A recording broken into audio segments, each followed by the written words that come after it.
제가 그제 잠깐 TV를 보니까 스페인의 유명한 순례길을 잠시 보여주고 있었습니다. 그 순례길 이름이 산티아고 순례길이라 하는 것인데, 이 순례길을 가는 사람들은 물론 걸어서 갈 수는 없고요, 차량으로만 이동을 합니다만, 차량을 이동하는데도 900km가 넘는 길이기 때문에요, 시간이 많이 걸립니다. 여기서 서울을 한번 갔다가 와서 다시 올라가는 정도의 거리입니다. 그렇게 긴 여정인데 어떻게 표시가 되어 있는가 하면, 굽이굽이 도는 산길마다 노란색 화살표가 표시가 되어 있습니다. 그런데 화살표가 자주 있는 게 아니고요, 아주 띄엄띄엄 있습니다. 그러니까 사람들이 조금씩 불안하다는 말들을 합니다. 그래서 정부에다가 뭐라고 했는가 하면, 화살표를 좀 자주 볼 수 있도록 만들어 주십시오, 그랬다는 겁니다. 왜냐하면 사람들이 먼 길에 지치는 것이 아니라 사실은 어디로 가야 할지 정처 없는 것 때문에 지치기 쉽기 때문이라고 하는 것입니다. 지금 75세 노인인 아브라함은 어느 날 본토 친척 아비집을 떠납니다. 그리고는 하나님께서 지시하는 땅으로 가라 그랬으니까 그 땅을 향해서 가게 됩니다. 그저 갈 뿐입니다. 갈 바를 알지 못하고 갔더라. 성경이 그렇게 그를 소개하고 있습니다. 알지 못하고 가는 것만큼 막연한 것도 없을 것입니다. 그렇게 해서 우여곡절 끝에 어디까지 왔는가 하면 가나안 땅까지 왔습니다.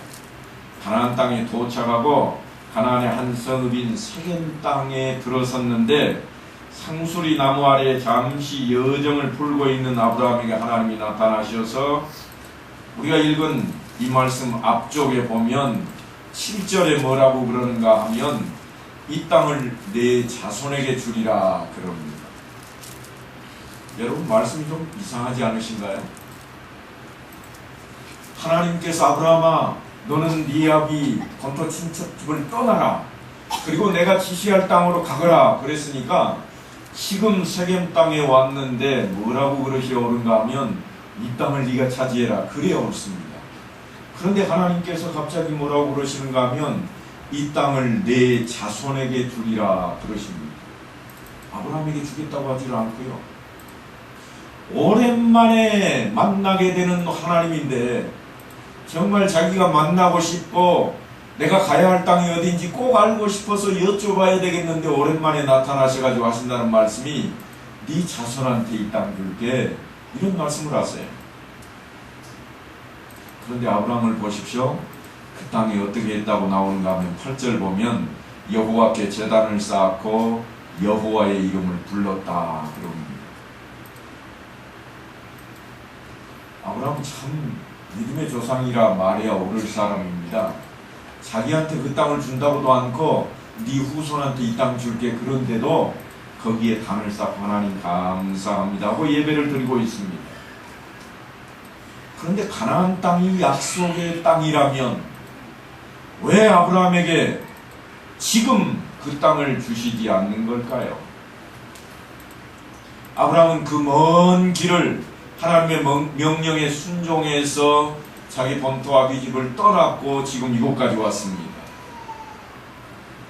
여러분, 우리는 늘 생각하기를 이렇게 생각합니다. 순종은 곧 축복이다. 우리는 늘 그렇게 생각을 해왔습니다. 그런데 지금 그 등식이 깨져버리고 있습니다. 순종은 곧 축복이다. 그러니까 아브라함은 순종했고 이제 축복을 받아야 될 것 같은데, 축복을 아브라함이 받는 게 아니고 네 후손에게 내가 이 땅을 줄 것이라 그럽니다. 하나님은 왜 그 땅을 자손에게 주겠다고 약속을 하실까요? 왜 기다리라고 하는 것일까요? 일단 이런 의문을 우리가 좀 가지고 오늘 이 말씀을 좀 따라서 가보십시다. 얼마나 지났을까요? 가나안 땅에 기근이 듭니다. 기근이 들었다 그 말은 풀이 잘 자라지를 않고, 이제 풀이 자라지를 않으니까 목축업을 하는 이 아브라함에게 먹일 만한 물도 풀도 없는 겁니다.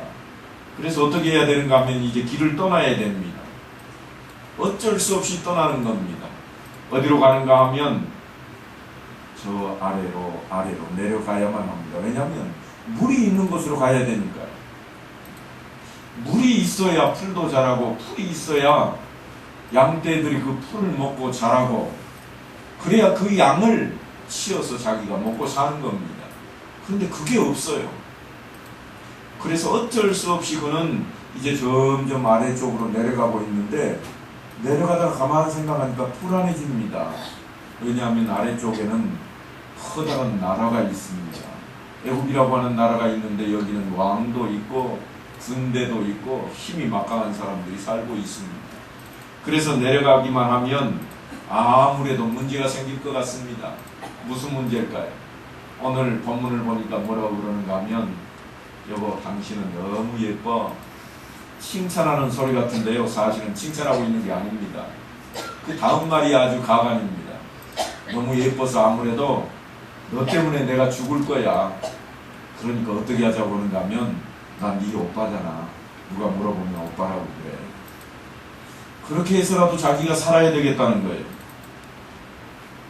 그렇게 해서라도 자기가 안전하고 내 목숨을 건져야 되겠다. 그것이 오늘 11절에서 13절까지의 말씀입니다.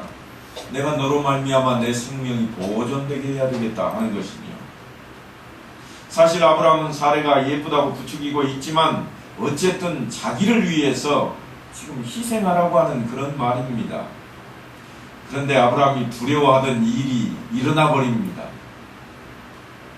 그들이 애굽 땅에 도착하자마자 애굽 사람들이 보고 깜짝 놀랍니다. 야, 예쁘다. 예쁘다 하는 말이 어디까지 소문이 들리는가 하면 왕궁에까지 소문이 들어갑니다. 그래서 어떻게 하는가 하면 오늘 15절에 보면 바로의 고관들도 그를 보고 바로 앞에서 칭찬함으로 그럽니다. 예쁘다고 하는 말을 왕 앞에서 칭찬을 하고 그 여인을 바로의 궁으로 이끌어 들인지라, 그렇게 말을 하고 있습니다. 제가 요즘 그 사극을 하나 보고 있는데요. 제목이 뭐더라? 조선 왕조 시대 이야기를 하고 있는, 동이라고 하는 그걸 보고 있는데요. 동이라고 하는 아이가 양반집 교수가 아닙니다. 지금 성경대로 말하자면 노예예요, 노예. 그런데 왕이 어느 날 보고 눈독을 들입니다. 그 이야기가 뭐죠? 너 내 마음에 들어. 그 이야기는 왕의 여자가 될 소리를 앉기 시작하는 겁니다. 결국 어떻게 됐는가 하면 왕의 여자가 됐습니다. 상궁이 되고 또한 후궁이 되는 거죠. 오늘 본문에도 그와 같은 모습입니다.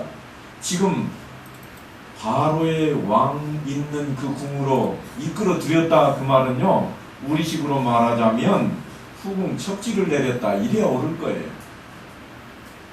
그래서 아브라함의 아내가 자기 남편이라고 하지 않고 오빠라고 했다가, 그렇다면 왕의 여자가 되라고 해서 왕궁으로 붙들려 들어가 버리고 만 것입니다. 물론 그 덕분에요, 아브라함은 어떻게 됐는가 하면 대접을 아주 후히 받습니다. 대접만 어디 받습니까? 오늘 16절에 보면 그로 말미암아 아브라함을 후대함으로 아브라함이 양과 소와 노비와 암수 나귀와 낙타를 얻었더라, 그럽니다. 노예까지 주면서 가축까지 몽땅 다 주고 있습니다. 하루아침에 큰 부자가 되는 거예요. 그리고 열심히 어떻게 하는가 하면 대접을 해요. 뭔가 하면 네 동생을 나한테 달라, 그러는 거죠. 왕이 그러니까 왕의 신하들이 나서서 대접을 합니다. 그래서 어느 날 갑자기 아브라함이 부자가 되는 모습이 되었습니다.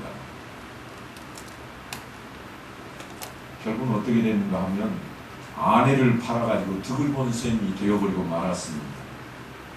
아브라함은 이 사건으로 인해서 뼈아픈 경험을 합니다. 아내를 바로의 궁으로 들여보내놓고 모르긴 몰라도 뜬 눈으로 밤을 지샜을 것입니다. 왔다 갔다 정신 못 차렸을 거예요. 자신의 목숨을 부지할 방도는 짜냈지만 아내를 구할 방책은 도무지 구할 길이 없습니다. 그것이 뭔가 하면 하나님을 떠나서 생각하는 인간의 생각의 한계요, 활동의 한계가 되는 것입니다. 이 사건은 아브라함의 갈 길이 멀다고 하는 것을 보여주고 있습니다. 단순히 그의 이기주의와 무책임을 말하는 것이 아닙니다. 위기에 처했을 때 내가 의지하고 찾는 대상이 내가 아니라 하나님이라고 하는 걸 아직까지 모르고 있는 겁니다. 성경을 보면 아직까지도 아브라함이 하나님을 결국 찾고 있지를 않습니다. 어찌할까요, 하나님? 늘 우리가 살펴왔던 다윗은 싸움터에 한번 나갈 때에도 하나님은 어떻게 할까요? 올라가면 되겠습니까? 안 되겠습니까? 그래서 하나님이 올라가라. 내가 그들을 네 손에 붙여주마. 그래서 올라가 싸워 이기곤 했잖아요. 그런데 지금 아브라함은 믿음의 조상이라고 하는 아브라함인데도 불구하고 아직까지는 그런 모습을 우리에게 보여주지를 않고 있습니다. 하나님의 사람이 아직은 아니라는 표현입니다. 곤경에 처한 아브라함을 하나님께서 직접 구해주십니다. 바로의 꿈속에 나타나셔가지고 너 저 여자 건들지 마. 건들면 내가 가만 안 있어. 아브라함이 문제가 아니고 하나님이 꿈속에 나타나셔서 너 그 여자 건드리면 내가 가만 안 있어. 그 여자뿐만 아니라 아브라함도 건드리지 마. 꿈속에 나타나신 거예요. 깜짝 놀랍니다. 왕의 꿈에 나타나는 것은요, 옛날이나 지금이나 대단히 중요하게 여깁니다. 나라에 흥망성쇠가 걸려있다 그래서 동서고금을 막론하고 왕들이 꿈을 꾸면 많은 술객들이 와서 그 꿈을 풀이하곤 하는 것입니다. 그런데 왕이 바로가 그 꿈을 꾸고 이야기를 했더니 꿈풀이해주는 사람마다 그럽니다. 큰일 났습니다. 왕이 죽을지 모릅니다. 저 사람들 저거 그냥 내보내는 거 아무것도 아닙니다. 그러니 제발 살 길을 찾으십시오 하는 꿈의 해석을 받습니다. 그래서 어떻게 하는가 하면 아브라함에게 주었던 선물 그대로 놔두고 제발 내게서 떠나만 다오.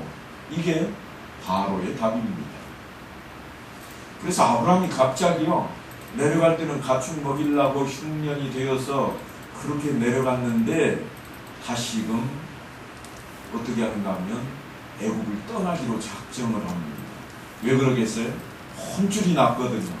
여기 더 있다가는 또 무슨 일 당할지 모르겠다. 이번에는 왕이었지만 다음에는 어느 군대 장수가 나설지 어찌 알겠느냐. 그래서 어떻게 하는가 하면 아브라함이 다시 애국을 떠나서 올라오고 있는 모습을 그리고 있습니다. 13장에 가면요, 무슨 표현을 하고 있는가 하면 아브라함이 애굽에서 그와 그의 아내와 모든 소유와 롯과 함께 네겝으로 올라가니 그렇게 표현을 해 놓았습니다. 네겝가 뭐라고 그랬죠? 네겝, 비가 올 때는 강이었다가 비가 오지만 않으면 그냥 들판처럼 말라 빠진 그런 골짜기예요. 그러니까 네겝에는 비가 조금 내리고 난 뒤에 무슨 현상이 일어날까요? 틀림없이 풀이 자랍니다. 이스라엘 구조는 그렇게 되어 있습니다. 물이 흘러 지나간 곳에는 늘 풀이 자라고 꽃이 핍니다. 오래가지를 못합니다. 하지만 그것이 반복되는 거예요. 비가 와서 그곳에 뭐가 모이는가 하면 먼지들, 진흙들이 모입니다. 그러니까 진흙층이 조금 두꺼운 것이 어딘가 하면 네겝이에요. 물론 물은 말랐지만 그래도 풀이 자랄 수 있는 곳이 네겝입니다. 우리식으로 하자면 건천이에요. 거기에 다시 올라옵니다. 아브라함이 뭐하는 사람이니까요? 가축을 키우는 사람이기 때문에 풀밭을 찾아서 지금 올라오고 있는 겁니다. 그때의 모습을 13장 2절에 보면 뭐라고 그러는가 하면 아브라함에게 가축과 은과 금이 풍부하였더라 그럽니다. 내려갈 때까지만 해도 별로였는데 애국 땅 한번 찍고 돌아올 때는요, 부자가 돼서 지금 돌아오고 있는 거예요. 물론 거짓말을 해가지고 얻은 재물이지만 하나님께서 그를 보호하셔서 결국은 다시금 가나안 땅으로 돌려보내고 있으십니다. 아브라함이 어떤 모습으로 돌아오는가 하면 혼쭐이 나고 돌아옵니다. 아차, 안 되겠다. 이래서는 안 되겠다. 누구를 의지해야 되겠다는 것을 알고 오는가 하면 하나님만 의지해야 되겠다. 내 생각 가지고는 안 되겠구나. 하나님 명령을 따라야 되겠다. 이렇게 하고 올라오는 겁니다. 그런데 13장 1절과 2절 조금 전에 제가 읽어드렸던 그 모습만 보면 우리가 무슨 생각을 하기 쉬운가 하면 과연 하나님은 그 택하신 사람을 보호하시고 축복하셨구나, 그런 생각을 하기 쉽습니다. 제가 한 번만 더 읽어보겠습니다. 아브라함이 애굽에서 그와 그의 아내와 모든 소유와 롯과 함께 네겝으로 올라가니 아브라함에게 가축과 은과 금이 풍부하였더라. 순종했더니 순종의 사람에게는 축복하셨다. 이렇게 생각이 좋습니다.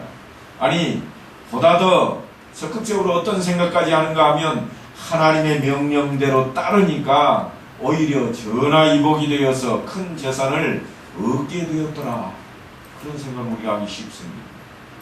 그런데 하나님이 아브라함을 지금 부르신 목적이 번영하게 하고 안녕하게 그렇게 잘 사는 것을 보여주시기 위해서 하는 것이라고 한다면 아브라함의 이야기는 사실 여기서 끝나버려야 됩니다.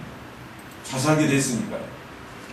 그런데 아브라함의 얘기는 끝나지 않고 여전히 이어지고 있습니다. 많은 육축과 은금이 풍부해졌음에도 불구하고 이민을 한번 갔다가 성공해가지고 돌아왔음에도 불구하고 거기서 멈추질 않습니다. 거기서 멈춰버리는 신앙을 우리는 뭐라고 그러는가 하면 기복신앙이라고 그럽니다. 복만 믿고 사는 신앙, 축복만 받으면 된다고 생각하는 신앙, 그걸 기복신앙이라 그러는 거예요. 그런데 아브라함은 지금 거기서 끝나지 않고 계속 이어집니다. 그러니까 기복신앙이 아니에요. 기복신앙으로 절대 끝나버리는 것이 아니라고 하는 것입니다. 성경에 보면 이런 말씀이 있습니다. 고린도전서 13장에 있는 말씀인데요. 내가 어렸을 때에는 말하는 것이 어린아이와 같고 깨닫는 것이 어린아이와 같고 생각하는 것이 어린아이와 같다가 다 그러지 않겠습니까? 어렸을 때 그러지 안 그런 사람 어디 있어요? 그런데 그 다음부터가 문제입니다. 장성한 사람이 되어서는 어린아이의 일을 버렸노라. 우리가 지금은 거울로 보는 것 같이 희미하나 그때에는 얼굴과 얼굴을 대하여 볼 것이요 지금은 내가 부분적으로 하나 그때에는 주께서 나를 아신 것 같이 내가 온전히 알리라. 아멘. 이런 말씀을 합니다. 한마디로 영적인 성숙이라 하는 이야기입니다. 아브라함이 지금 애국 땅에 한번 내려갔다가 올라오면서 어떻게 되었는가 하면 그렇게 바뀐 거예요. 그렇게 바뀌었어요. 내려갈 때까지만 해도 이 땅을 내 자손에게 준다고? 이 땅은 내 것도 아니네. 그런 생각을 가지고 내려갔다가 혼쭐나서 다시 올라오면서 하나님의 뜻이 무엇인지 알아야 되겠다고 하는 차원으로 바뀌게 되는 것입니다. 어렴풋이 희미하기는 하지만 날이 갈수록 하나님이 원하시는 게 무엇일까 하고 바라는 그 소망으로 아브라함이 바뀌어가고 있습니다. 그래서 어디까지인가 하면 그리스도의 장성한 분량에 이르기까지 소망을 안고 나아가게 된 것입니다. 그래서 사실 창세기 13장에 등장하는 아브라함은 조금 성숙된 모습을 보여줍니다. 이집트에서 나오게 된 아브라함과 롯이 한동안 가나안 땅에서 함께 살았습니다. 네겝에서 함께 삽니다. 그런데 조금 전에도 말씀을 드렸다시피 소유가 많아졌어요. 그래서 무슨 일이 벌어집니까? 서로 늘 부딪힙니다. 종까지 생겼거든요. 애굽에 갔다가 노예들까지 생겼어요. 그런데 이 노예들이 아브라함과 롯과 같은 생각이 아니에요. 둘의 생각은 삼촌과 조카 사이니까 그저 좀 힘들어도 에이 삼촌 일인데 뭐 조금 못마땅해도 아이고 조카놈이 그러는데 하고 넘어가지만 종들은 안 그런다 그 말입니다. 그래서 어떻게 되는가 하면 종들이 날마다 다투는 거예요. 내가 먼저 물 먹여야 돼. 너는 좀 기다려. 내가 먼저 왔잖아. 왜 네가 먼저야? 내가 더 힘세잖아. 그래서 다투는 거예요. 그 다투는 일로 인해서 아브라함과 롯이 결정 내린 게 뭐냐면 우리가 일가 친족이지만 안 되겠다. 좀 이제는 갈라서자 하는 것이었습니다. 그런데 아브라함이요 조카 롯에게 이렇게 말을 합니다. 네가 우하면 내가 좌할 것이고 네가 좌하면 내가 우할게. 다시 말하면 네가 이쪽 차지하면 내가 저쪽 차지하고 네가 저쪽 차지하겠다고 그러면 내가 이쪽 차지할게. 자기가 삼촌인데도 불구하고 자기가 주인이에요. 얘는 조카고 아직 주인이 아닙니다. 그런데도 불구하고 아브라함이 조카에게 양보를 하고 있습니다. 아내마저에게도 내 목숨 살리기 위해서는 당신이 아름답기 때문에 나를 죽일지 모르니까 내 누이라고 말하시오라고 했던 아브라함이 전혀 다른 사람이 되어 있습니다. 어떻게 해서 그랬죠? 애국 땅 한번 갔다 와서 그렇게 바뀌었어요. 여러분, 우리가 아이들을 키우면서 특별히 고등학교가 이제 고등학생이 되면서부터 부모들에게 선생님들이 하는 얘기가 있어요. 늘 무슨 얘기를 하는가 하면 아이들에게 해외여행을 한 번만 시켜주십시오. 왜요? 눈이 바뀝니다. 그런 이야기예요. 무슨 눈이요? 세상을 바라보는 눈이 바뀌는 거예요. 아브라함이 지금 애국 땅 한번 갔다 오더니 눈이 싹 바뀌었어요. 바라보는 시각이 바뀌어버렸습니다. 그래서 어떻게 하는가 하면 조카 먼저, 조카 먼저, 형님 먼저, 아우 먼저 이거는 있어도 조카 먼저, 삼촌 먼저 이 말은 없거든요. 그런데 아브라함이 그걸 만들어냈습니다. 삼촌의 뜻밖의 제안에 롯은 눈을 들어서 사방을 살펴봅니다. 그런데 푸른 초원이 펼쳐진 풍요로운 땅이 눈에 확 들어옵니다. 그래서 표현이 뭐라고 그랬는가 하면 여호와의 동산같이 보였다 그럽니다. 여호와의 동산이 어디죠? 에덴 동산. 에덴 동산 같아 보인다. 소문으로만 듣던 에덴 동산. 바로 저기가 그런 곳일 거야. 그렇게 생각을 하고 그것을 롯이 차지하게 되는 것입니다.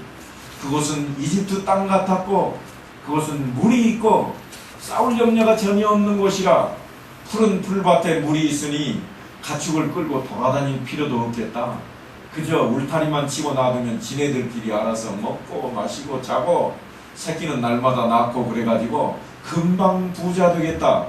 그래서 롯이 생각하기로 나 저기 차지할게요. 그리고는 소돔과 고모라를 차지합니다. 그랬더니 아브라함이요 불평 한마디 하지 않습니다. 야 잠깐 네가 다 차지하면 어떻게 나도 조금 가져야지. 이런 말을 하지 않아요. 어떻게 하는가 하면 그래 네가 그리 가라.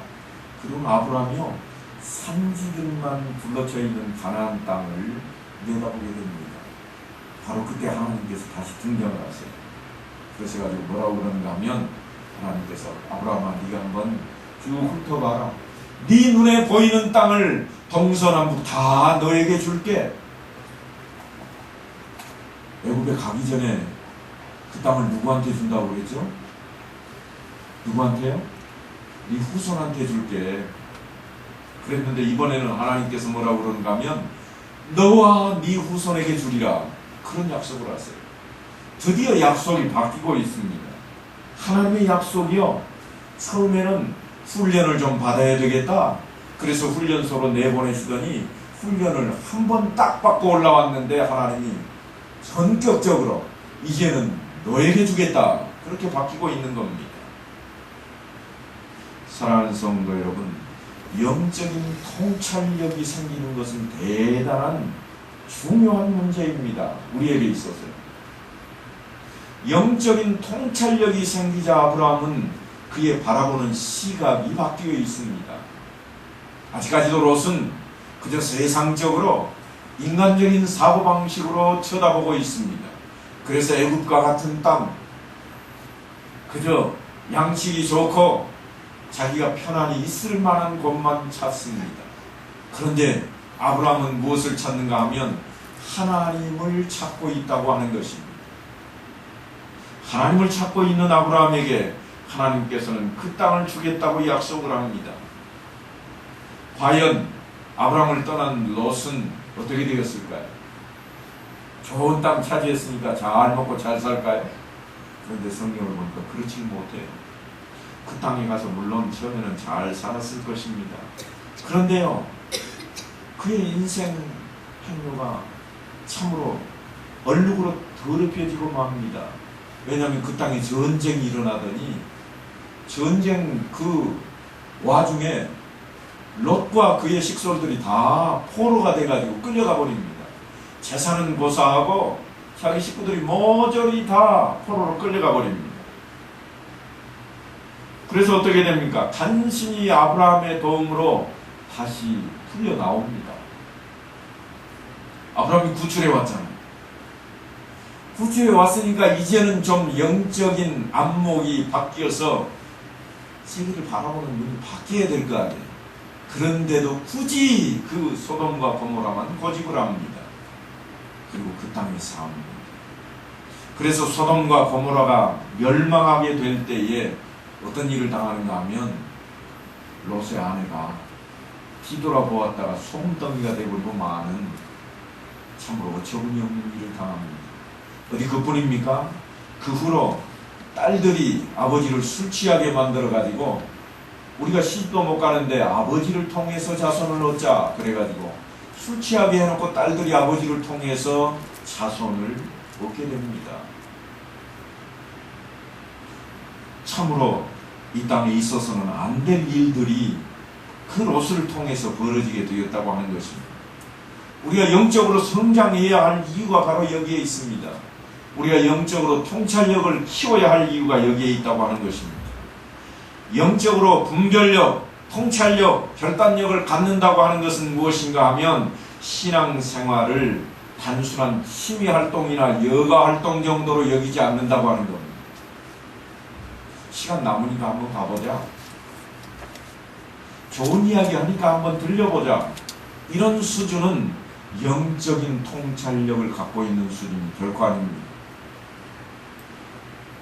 사람들이 모두 아니라고 할 때 예하고 말할 수 있어야 되고, 사람들이 모두가 다 예라고 할 때 또한 아니라고 말할 수도 있어야 됩니다.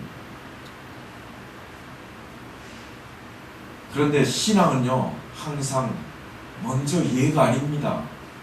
예하고 나서는 게 신앙 결코 아니란 말입니다. 먼저는 아니요로부터 시작을 합니다. 무슨 이야기인가 하면 나 자신에 대해서 아니라고, 정말 아니라고 그렇게 표현을 하면서 시작하는 겁니다. 그게 뭔가 하면 회개입니다. 내가 잘못됐습니다. 정말 잘못됐습니다. 아니었습니다 하고 회개하고 돌아서는 것이 신앙의 시작입니다. 그리고 난 연후에라야 완전히 돌아서서 무엇인가 하면 예하고 충성을 하는 것입니다. 이것이 신앙입니다. 그러니까 우리는 이처럼 이제 이전의 것을 모두 버리고 던져버리고 새롭게 출발할 수 있는 영적인 통찰력을 다 갖춰야 된다고 하는 것입니다. 하나님께서 무슨 말씀을 하시는지 듣는 자가 되어야 합니다. 그리고 예수님께서 어떻게 행동을 하셨는지 보고 우리도 그대로 따라서 행동할 수 있어야 됩니다. 다시 말하면 궁극적으로 하나님의 영광을 드러내는 삶을 살아야 한다고 하는 것입니다. 아브라함이 왜 가나안 땅으로 돌아왔을까요? 그것은 분명히 한 가지 이유입니다. 뭔가 하면 하나님께서 네 후손에게 이 땅을 주리라 약속을 하셨기 때문에 자기 후손들이 차지할 그 땅으로 지금 다시금 옮겨가고 있는 것입니다. 그 약속을 믿었기 때문입니다. 하나님께서는 창세기 13장 14절로 15절까지의 말씀을 보면 너는 눈을 들어서 너 있는 곳에서 북쪽과 남쪽과 동쪽 서쪽을 다 바라다 보라. 네가 보는 그 땅을 너와 내 자손에게 영원히 줄 것이라 하는 약속을 받아냅니다. 여기 중요한 것은 너에게 영원히 주겠다고 하시는 그 약속입니다. 너에게. 이제 아브라함은 자신을 찾아온 그 하나님을 만나게 되었고 그 하나님을 통해서 기쁨으로 새로운 세계를 시작하게 됩니다.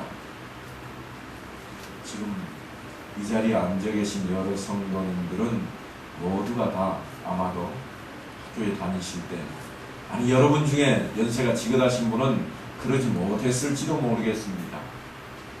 학교에 다니면서 했던 일들이 한 가지가 있는데, 그게 뭔가 하면 조그마한 동그라미 판을 넣고 바늘 가지고 이리 찔렀다 저리 찔렀다 실을 뽑아냈다가 다시금 끌어냈다가 하는 작업을 하는 겁니다. 그걸 보면 뭐라고 그러죠? 자수. 수놓는 일을 다 해보셨을 거예요. 옛날에는 시집갈 때 다 그거 만들어서 가셨다면서요. 베개 옆에 붙이는 것도, 옷 어디 끄트머리에 이렇게 모양 내는 것도 다 손수 만들어서 가셨다고 그러대요. 그런데요, 놀라운 것은 그 자수하는 뒷면을 보면 뭔지 모르겠어요. 제가 언젠가 한번 그 자수하는 민속촌에서 본 것 같은데요. 자수하는 모습을 봤는데, 그 자수하던 판을 뒤집어 놓고 이분이 나가셨는데, 뒤를 보니까 뭐를 만들고 있는지 아무것도 모르겠어요. 길쭉길쭉한 실이 빨간색, 노란색, 파란색, 이리 왔다 저리 갔다 뭐 들쭉날쭉 길었다 짧았다 아무 의미도 없이 왔다 갔다 했습니다. 뭐가 있는지 아무것도 모르겠어요. 그런데 잠시 후에 그분이 다시 오시더니 자수를 하려고 무릎에다 그걸 딱 갖다 놓는데요, 무릎 위에 뭐가 보이는가 하면 학이 한 마리가 보이더라고요. 학이. 뒷면에는 아무것도 뭔지 오리무중인데, 앞면을 딱 펼치는 순간 아주 예쁘장한 학이 날아가는 모습이 쫙 펼쳐져 있더라는 이야기. 무슨 이야기를 하고 싶은가 하면요, 우리 인생이 바로 그와 같다는 이야기예요. 우리가 살아갈 때 정말 내가 뭘 하고 있는지 모르겠어요. 오늘은 뭐 했고 내일은 또 뭐 할까? 아무리 뒤져봐도 어제 농약한 거, 오늘은 들에 나가서 김 맨 거 말고는 없는 것 같고, 작년에 했던 일 또 하고 있는 것 같고, 표시도 나지도 않습니다. 그저 가을철 되면 농사한 거 거둬들여서 돈 만들고 그러면 끝. 이거 말고 아무것도 없는 것 같다. 내 인생이 뭐냐? 그럴 것 같은데 하나님께서 그런 우리 모습을 통해서 그 뒷면에는 하나님의 방법으로 그림을 그려가고 계시다고 하는 것입니다. 우리가 우리의 모습을 보니까 길쭉 날쭉 들쭉 뭐 하면서 볼품없이 이리저리 뻗쳐있는 실처럼 보이지만, 실제로 그 원 바탕에는 예쁜 학이 날아가는 모습처럼 우리 인생이 펼쳐지고 있다고 하는 것입니다. 여러분, 그 수놓는 틀을 다 아시잖아요. 그것처럼 우리 인생이 그런 모습입니다. 하나님은 지금 아브라함의 인생에 수를 놓고 계신다고 하는 것입니다. 아브라함의 인생에 앞으로에 어떻게 아브라함을 통해서 이루어내실 것인가를 놓고 이리 옮기게 하시고 저리 옮기게 하시고, 하지만 그 배후에는 하나님께서 한 땀 한 땀 그 수를 놓고 계신데, 아브라함이 그 바늘에 끌려다니는 실이 되어 있습니다. 별 볼 일 없이 애국 땅에 갔다 오는 것 같은데 갔다 오면서 확 바뀌어 있습니다. 조금 이동했는데 뒷면에 그림이 벌써 반쯤 돼 있다고요. 아무것도 한 것 없는 것 같은데 인생 60이 지났는데 내가 뭐 했을까? 그런데 사실은 그림이 많이 그려져 있다, 이런 말입니다. 여러분의 삶에 개입하시는 하나님의 손길을 보고 계십니까? 보셔야 됩니다. 아니, 한참 지난 후에야 보시게 되었습니까? 그래도 늦지 않습니다. 우리가 볼 수만 있다면. 우리는 바로 보게 되는 그 순간 믿음이 확실하게 들어서게 될 것입니다. 신앙생활은요, 하나님의 손길을 발견하는 그 시간을 죽여나가는 그 작업입니다. 하나님의 손길이 나를 통해서 어떻게 이루어져 가고 있는가, 그것을 들여다보기 위한 작업이 우리의 신앙생활입니다. 나를 이끌어 가시는 하나님. 애시당초 젊어서부터 다윗은 하나님의 그 손길을 아셨습니다.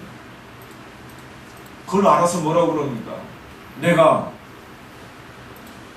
하나님의 이름으로 나아가겠다. 그렇게 외치지 않습니다. 우리의 삶이 그래야 되겠다고 하는 것입니다. 진짜 믿음이 언제 어느 때든지 심지어 죽음의 순간에서도 하나님의 손길을 보게 되는 그 순간이라고 한다면 우리는 이제 그 손길을 봐야 하고 그런 하나님을 만나야만 되겠습니다. 오늘 아브라함은 애굽 땅으로 내려갑니다. 무엇 때문에 내려갔죠? 기근 때문에. 어쩔 수 없이 내려가고 있습니다. 자기가 자진해서 가고 있는 것이 사실은 아닙니다. 올해는 계획을 세워서 내가 애굽으로 내려가야 되겠다. 그래서 내려가는 것이 아니라 그 땅에 기근이 들기 때문에 어쩔 수 없이 내려갑니다. 그러나 어쩔 수 없이 내려가는 그 길을 통해서조차도 하나님께서는 그를 새로운 사람으로 만들어가고 계신다고 하는 겁니다. 우리의 삶이 아무런 변화가 없고 우리의 삶이 정말 내가 바라고 원하는 것이 이루어지지 않는 것처럼 그렇게 보인다고 할지라도 하나님께서는 우리를 통해서 지금도 조금씩 하나님께서 원하시는 일을 할 수 있도록 만들어가고 계시는 겁니다. 그러니 여러분, 하나님을 찾으시겠습니까? 아니면 멋대로 아직도 내 마음대로 내 뜻대로 하기를 원하십니까? 바라고 원하기는 우리가 성경을 읽고 끝나는 것이 아니라 아브라함의 이야기만 듣고 끝나버리는 것이 아니라 아브라함을 통해서 우리의 나아갈 바를 다시금 생각하고 바꿔서 하나님의 사람이 다 될 수 있는 길이 되시기를 주의 이름으로 간절히 축원합니다.